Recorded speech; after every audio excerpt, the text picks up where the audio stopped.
மிதுன் சக்கரவர்த்தி போல் வாட்ஸ்ஆப்பில் குறுஞ்செய்தி அனுப்பி அவரின் உதகை ஹோட்டல் மேலாளரிடம் சைபர் மோசடி கும்பல் 20 லட்சம் ரூபாயை பறித்துள்ளது.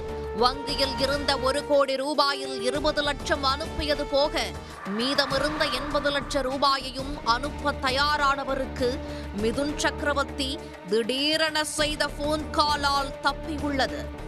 ஆன்லைன் பரிமாற்றம் அதிகரித்து வரும் நிலையில் அவற்றை பயன்படுத்தி சைபர் குற்றங்களும் அதிகரித்து வருகின்றன.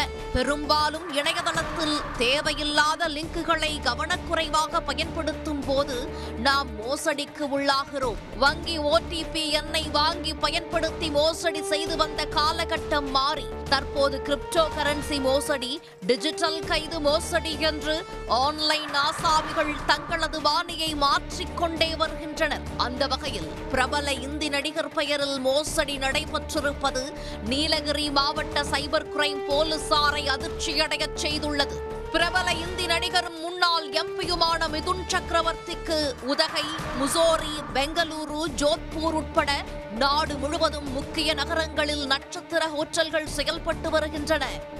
இந்த நிலையில் கடந்த 13ஆம் தேதி நடிகர் மிதுன் சக்கரவர்த்தி டிஸ்பிளே பிக்சருடன் இருந்த வாட்ஸ்ஆப் எண்ணில் இருந்து உதகையில் உள்ள ஹோட்டல் மேலாளர் ஜிதேஷ் குமாரின் செல்போன் எண்ணுக்கு வாட்ஸ்ஆப்பில் ஒரு குறுஞ்செய்தி வந்துள்ளது. அதில் குன்னூரில் ஒரு முக்கியமான ப்ராஜெக்ட் விஷயமாக பணியில் உள்ளதாகவும் தான் இருக்கும் இடத்தில் செல்போன் சிக்னல் பிரச்சனை உள்ளதாகவும் தெரிவிக்கப்பட்டுள்ளது. எனவே ஹோட்டல் வங்கி கணக்குகளில் எவ்வளவு பணம் உள்ளது என்று கேட்டவர் அந்த பணத்தை தான் அனுப்பும் வங்கி கணக்கிற்கு அனுப்புமாறும் கூறப்பட்டிருந்தது.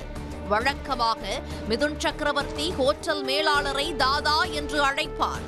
அந்த பெயர் சொல்லி மெசேஜ் வந்ததால் மேலாளருக்கு எந்தவித சந்தேகமும் ஏற்படவில்லை என்று கூறப்படுகிறது. இதற்கு பதிலளித்த மேலாளர் ஜிதேஷ் குமார் ஹோட்டலுக்கு சொந்தமான பல்வேறு வங்கி கணக்குகளில் 70 லட்சமும் நிரந்தர வைப்புத் தொகையாக 30 லட்சமும் உள்ளது என்று பதிலளித்துள்ளார்.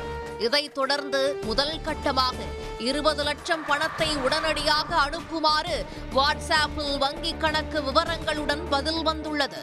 இதையடுத்து ஹோட்டல் மேலாளர் வங்கி கணக்கிலிருந்து 20 லட்சத்தை ஆன்லைன் மூலமாக அனுப்பிவிட்டார். மேலும் நிரந்தர வைப்புத் தொகையில் உள்ள 30 லட்சத்தையும் அதன் பின்னர் மற்ற கணக்குகளில் உள்ள 50 லட்சத்தையும் அனுப்பச் சொல்லி வாட்ஸ்ஆப்பில் மெசேஜ் வந்துள்ளது. ஆனால் மறுநாள் மிதுன் சக்கரவர்த்தி வேறு ஒரு வேலை விஷயமாக மேலாளர் ஜிதேஷ் குமாரை செல்போனில் தொடர்பு கொண்ட போது நீங்கள் கூறியபடி 20 லட்சத்தை உங்கள் வங்கிக் கணக்குக்கு அனுப்பிவிட்டேன் என்று மேலாளர் கூறிய போதுதான் மோசடி நடைபெற்றது தெரிய வந்தது. அதிர்ச்சி அடைந்த ஹோட்டல் மேலாளர் உடனடியாக இதுகுறித்து உதகை சைபர் கிரைம் காவல் நிலையத்தில் புகார் அளித்தார்.